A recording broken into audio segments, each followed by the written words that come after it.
¿Qué onda, mano? Me cuesta un poco contarlo, no tanto, pero todavía me cuesta contarlo. Pero ahí vamos. Es importante hablar sobre estos temas porque no se divulgan tanto y no entiendo por qué. Y bueno, pues les voy a contar desde mi experiencia cómo me di cuenta o cómo me diagnosticaron con ansiedad. Y pues mi proceso, desde el proceso cómo actualmente también estoy viviendo con ella. Y hago este tipo de video por si algún humano, si tú que me estás viendo padece algo semejante, algo similar, te estás sintiendo mal, pues simplemente es para que nos apoyemos mutuamente y que te des cuenta que no estás solo, no estás sola.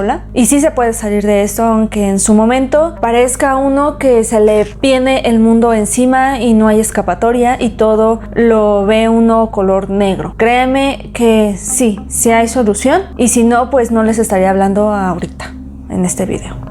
Pues todo empezó desde la primaria. Me empezaba a poner, yo recuerdo, nerviosa con situaciones que eran a lo mejor muy someras, muy simples, pero para mí las tomaba muy graves, muy pesadas, digamos así, las situaciones. ¿Y qué era eso? Por ejemplo, desde cosas muy simples como los ensayos, estar parada en público, en hablar en público cuando se decían las efemérides. Sin embargo, era algo contradictorio en mí, porque estuve en varios concursos desde primaria, desde poesía, coro, concursos a nivel estatal de descripciones, en fin. Y eso por un lado me gustaba, pero por otro sí sentía ese nerviosismo, pero en ese entonces yo lo veía normal, porque pues era una niña. Llega a la secundaria, siento que se agrava un poquito más ese nerviosismo, lo sentía más pesado, más insistente de hecho. Sonidos que te pierdes cuando no estás en México. Recuerdo muy bien en secundaria que todas las mañanas, sin excepción, era muy raro de hecho que todas las mañanas me sintiera muy mal, hablando de nerviosismo. Recuerdo que me sudaban bastante las manos, me sentía como extraña, tenía muchas náuseas, llegaba incluso días que sí vomitaba de ese nerviosismo en sí, y era siempre todas las mañanas. En aquellos días hacían que las fiestecillas con casas de amigos, en fin, y yo rara vez asistía porque me daba miedo, simplemente así, porque era un lugar desconocido, era una situación desconocida, era a lo mejor compañeros que no conocía, y eso desde ahí empecé a ver que me asustaba, simplemente me asustaba eso, y no sabía por qué, no lograba entender por qué me sentía de esa manera, pero en mi mente empezaba a crear situaciones futuras que no eran reales, pero esas situaciones futuras era desde que me voy a caer, me voy a perder, van a hablar mal de mí, y qué tal si, y qué tal si, y el qué tal si se fue convirtiendo en el día a día, Se me facilitaba bastante el conversar con personas desconocidas, digámoslo así, pero a la vez me aterraba. Mi personalidad en sí era muy extrovertida, pero la misma ansiedad hacía que me retrayera un poquito. Entonces realmente no podía ser yo, ya que mi mente empezaba a bombardearme de pensamientos negativos. Nunca van a ser positivos y nunca lo fueron. Llega la prepa y recuerdo que esa misma sensación se estaba multiplicando y multiplicando más. Percato que me daban ciertos episodios que yo ignoraba por completo que eran de ansiedad. ¿Cómo eran esos episodios? Simplemente por cualquier cosa disparaban esos ataques. Cuando veía demasiada gente, por ejemplo, el olor a la comida, es cuando empecé a relacionar el olor a la comida y me aterraba eso. ¿Por qué? No lo sé.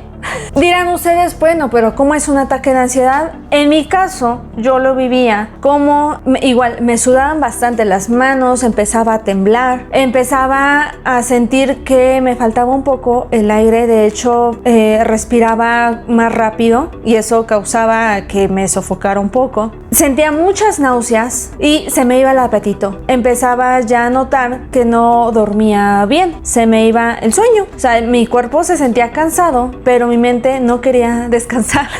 Parte de mí sí quería salir con mis amigos, sí quería disfrutar, no sé, de una botana, de ir al cine. Parte de mí lo anhelaba, pero otra parte de mí se apanicaba y decía, no, no, mejor no, me quedo en casa. Entonces poco a poco esa parte, humanos, le empecé a agarrar como coraje al principio, porque decía, gracias a eso me estoy perdiendo de muchas cosas y yo no soy así. Llega a la universidad. Todos los síntomas que sentía en la prepa no se multiplicaron, fueron por 10 literal. Es cuando creo que estalla toda esa bomba de emociones, de sentimientos que me guardaba, y me percato de que era más ese nerviosismo cuando llegaba a la escuela y me empezaba a torturar la mente, creando imágenes, creando situaciones que no pasaban en ese momento y nunca pasaron, pero para la mente es algo real, y quiero que comprendan como la situación de una persona con ansiedad. Todo el tiempo estaba como con un delirio de persecución, siempre estaba como alerta en todos lados, ¿no? O sea, nunca podía estar como en paz. Y también me percató que era todavía más intenso esa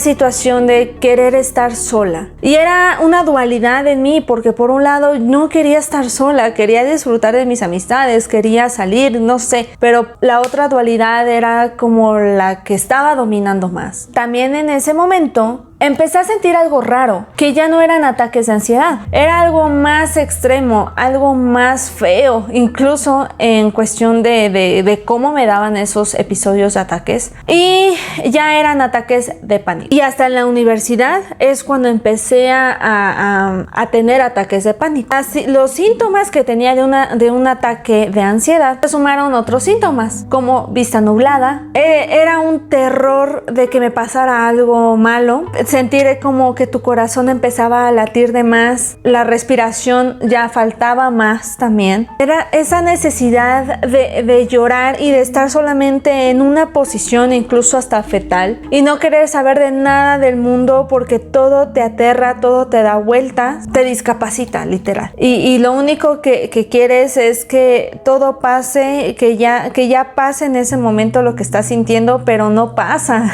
Y entonces es cuando la mente empieza a crear situaciones todavía más feas, más negativas, pensamientos empiezan a surgir, y eso pues te aterra más.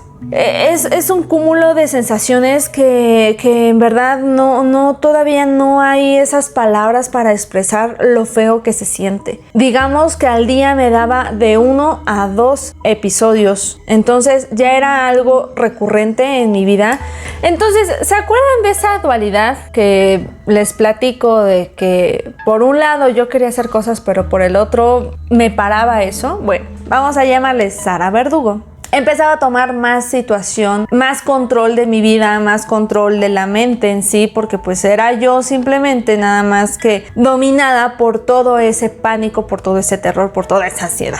Los síntomas ya graves en sí era que de plano ya me aislaba completamente de las personas en sí que me rodeaban. O sea, sí las pasaba bien, sí la pasaba muy a gusto, pero llegaba un punto en que yo ya no quería estar con esa persona, y no era por mala onda, simplemente ya no me sentía a gusto, yo ya me quería ir por ese ataque que me estaba dando, y no quería que esas personas vieran cómo me ponía, porque para mí me avergonzaba bastante y me daba terror que me vieran en esa situación vulnerable. Entonces lo que hacía era que me iba, ¿no? Me iba, y entre más sola mejor, por si me llegaba a dar un ataque, un episodio de pánico, que sí me llegó a dar en la universidad, no me vieran así. Una cosa que también no toleraba era comer con personas, e incluso conocidas, y prefería comer sola, porque si me daba a lo mejor náuseas, si me daba algo que requiriera correr al baño por la maldita ansiedad que me daba, pues no me vieran mal, no me criticaran, porque eso era realmente que yo me empezaba como a cuidar de eso, ¿no? Que no me fueran a criticar, que no me dijeran que a lo mejor hasta fuera bulímica o anoréxica, no sé, porque eso me aterraba, ¿no? Porque no era cierto. No podía comer en lugares cerrados. Llegaba un momento en que, por ejemplo, unas comidas familiares, qué sé yo, que iba casi obligada a comer en lugares cerrados, tenía siempre la maña de buscar el baño, un baño, por cualquier cosa, correr al baño. Era como algo que para mí me hacía sentir un poco más segura en el lugar. Ya no podía estar bien en todos lados. Vivía en un mundo donde todo estaba en alerta. Vivía en un mundo donde no podía disfrutar la vida simplemente. Entonces, he ahí cuando ¡pum! Dice la depresión: hola, ¿por qué no me habían invitado antes? Y llegó un punto en que no me quería, porque parte de mí yo quería hacer miles de cosas y no podía, simplemente porque mi cuerpo no respondía como yo quería y mi mente tampoco respondía como yo quería. Mi autoestima empezó a bajar bastante. Lo único que sabía es que me sentía muy mal, me sentía pésima. Recuerdo que de la casa de mis papás hacia la universidad, yo me empezaba a pellizcar porque así el dolor en sí hacía, según yo, que me olvidara un poco de todo lo que estaba pensando en mi mente. Llegaba un punto en que ya me empezaba a lastimar, me pegaba. No podía ver mi reflejo en el espejo, así de simple. Yo odiaba con toda mi alma la imagen que se reflejaba en el espejo. Entonces yo no quería estar en ese cuerpo que no me dejaba ser. Se siente feo porque realmente te conviertes en el peor enemigo que hay. No llegué a cortarme, pero sí me llegué como a pegar, a pellizcar, a morder incluso. Una, porque yo no quería a esta persona, que era yo. Y otra era porque el dolor hacía que me olvidara un poquito, aunque sea unos minutos, de la mente que no me dejaba pensar claramente. Llegó un momento en describir que literal me ponía una máscara de la felicidad para evitar que los demás se dieran cuenta realmente cómo yo estaba. Y eso, en lugar de ayudarme, pues me carcomió todavía más, y la depresión y la ansiedad hicieron una mancuerna increíble porque estuvieron así a punto de acabar con Sara. Suena duro, suena muy feo, pero es la verdad. Y por eso es muy importante que se hablen estos temas. Y por eso también es muy importante que acuda uno con un especialista y que se trate todo esto, ¿no? Porque créanme que también cobra vidas. Yo recuerdo que mi situación en ese entonces lo describía como estar muerta en vida. Ya no tenía ánimos de nada, odiaba el reflejo que veía en el espejo. Aunque estaba rodeada de personas, yo me sentía sola. Hay dos tipos de soledad para mí. Una soledad que es la buena, la bonita, la que disfruta uno. Pero hay otro tipo de soledad, humanos, que es la que te carcome, la que te hunde en lo más profunda de todo, de la oscuridad de todo. Y se siente gacha porque te hace, en mi caso me hizo perder todo anhelo de vida, me hizo perder el significado de todo. Entonces yo nada más recuerdo que me levantaba para cumplir un compromiso que era con la escuela y hasta ahí. Pero yo ya no tenía como ese sentido de vida. Que lo único que quería era desaparecer todas esas sensaciones, porque yo ya quería estar bien, yo ya quería estar en paz. Pero para eso era librarme de este cuerpo, porque este cuerpo ya no respondía como yo quería, ¿no? Imagínense, suena... Ahorita se los puedo platicar bien, pero en su momento rompía en llanto cuando platicaba de estas cosas. El punto es que explota la olla de presión, exploto. Y decido buscar ayuda, porque yo no podía más. Yo ya no podía con mi vida, ya no podía seguir así. Y literal pedía un grito de ayuda, porque si no era eso, era tomar una salida fácil. Llego con la psicóloga y yo creo que sí me vio demasiado mal, pero ayudó bastante. Y digo que por algo pasan las cosas, porque a la primera hice clic con esta psicóloga y me vio, yo creo, tan mal que me manda con el psiquiatra. Y también afortunadamente hice clic con él. Entonces, pues ya con el psiquiatra y la psicóloga de la mano empezaron a desenmorar y a ver, ¿no? Qué onda, qué pasaba en mi mente, qué pasaba en mi vida y por qué me sentía como me sentía. Con la psicóloga en sí, pues comentaba cosas simples como va tu día y qué pasó y chalala, pero con el psiquiatra era cuando me desmoronaba por completo, porque él empezó literal a abrirme como tal y vio a una Sara que en su vida nadie había visto, y eso realmente me aterraba a mí, porque de eso me estaba yo protegiendo, no de las demás personas, pero con él pues era necesario, si no, ¿cómo iba a sanar? Como un estambre, y cuando el estambre se enreda hay que deshacer esos nudos para que ese estambre otra vez vuelva a ser funcional, pero esos nudos, humanos, duelen. No recuerdo muy bien los medicamentos porque ya les estoy hablando de hace unos 7 años aproximadamente. No recuerdo si era Promazepam,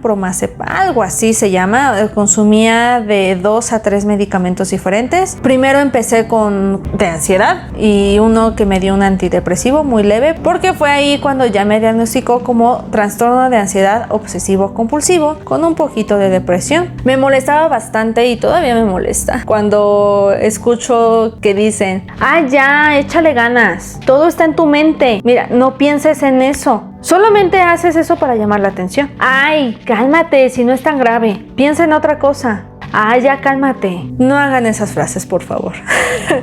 Se los pido, no comenten eso, porque en lugar de ayudar, tiran a uno más. Yo sé que a lo mejor no lo dicen de mala intención, pero no ayuda. Recibí muchas críticas. Desgraciadamente, alguien que te dice que va a un psicólogo y mucho menos, ¿no? Que te diga que va a un psiquiatra. Hay personas que no saben cómo reaccionar ante eso y hacen comentarios hirientes. Como bien lo comentan, ¿no? Es muy fácil señalar con el dedo y empezar a criticar y hablar mal de las demás personas. Ponte en el espejo y ese mismo dedito señalador señala al mismo reflejo que ves en el espejo y ¡pum! No es nada fácil enfrentarse a uno mismo. La ansiedad siempre va a estar ahí presente porque te mantiene alerta de peligros, porque te mantiene alerta de situaciones que a lo mejor son incómodas. Entonces tienes que salir de ahí a la de ya. Cuando se vuelve una cosa ya seria, enfermiza, es cuando esta ansiedad se sale de control y se convierte en un trastorno, porque es una ansiedad que ya está ahí presente todas las 24 horas. Literal, es un desgaste mental cañón. En mi caso, yo les puedo contestar que no, esto no se quita, pero sí se controla. ¿Y cómo vas a obtener esas herramientas? Pues con terapia. Y en mi caso me funcionó bastante acudir a cursos de respiración. Si alguno de ustedes se siente identificado con esta situación, les recomiendo bastante que vayan a terapia. Sí o sí busquen ayuda profesional, porque en verdad uno no puede y sí necesita uno pedir ayuda. No les voy a mentir, actualmente todavía me dan a uno que otro ataque de ansiedad, de pánico. No, afortunadamente son ya muy leves. Actualmente, ¿cómo se presenta la ansiedad en mí? Pues les comento que hay días en que no quiero hablar con nadie. Es una apatía tremenda la que uno siente, y no es por mala onda, simplemente es porque uno no se siente bien y lo único que quiere es no saber nada de nada. La mente jamás va a estar quieta, siempre está hable. Entonces lo que hago actualmente para enfocar esa mente ocupada y que no piense situaciones negativas, que esas vayan a causarme una crisis de ansiedad o un ataque de pánico, es leer, hacer ejercicio. Es una característica de las personas con ansiedad. Cuando tenemos una película, una serie que ya la habíamos visto miles de veces y que no nos aburren, y que la vemos, pero es por eso, porque ya es algo conocido y no nos aterra, al contrario, nos hace sentir en esta zona de confort, en esta zona de seguridad. En mi proceso he visto que también como que satanizan mucho esto, ¿no? Y oh, tienes trastorno de ansiedad, no mentes, me vas a sacar el cuchillo en la noche. A ver, espérense. No, para eso hay que informarse. Y si tienen un familiar, un conocido, un amigo, pues compartan ese video para que esos temas se difundan. Si quieren otro video donde profundice un poco más sobre la ansiedad, pues háganmelo saber en los comentarios, humanos. Recuerden suscribirse, pucharle en la campanita y darle un like a este video, así como compartirlo. Recuerden, humanos, que nosotros tenemos una cita para la próxima semana. Adiós.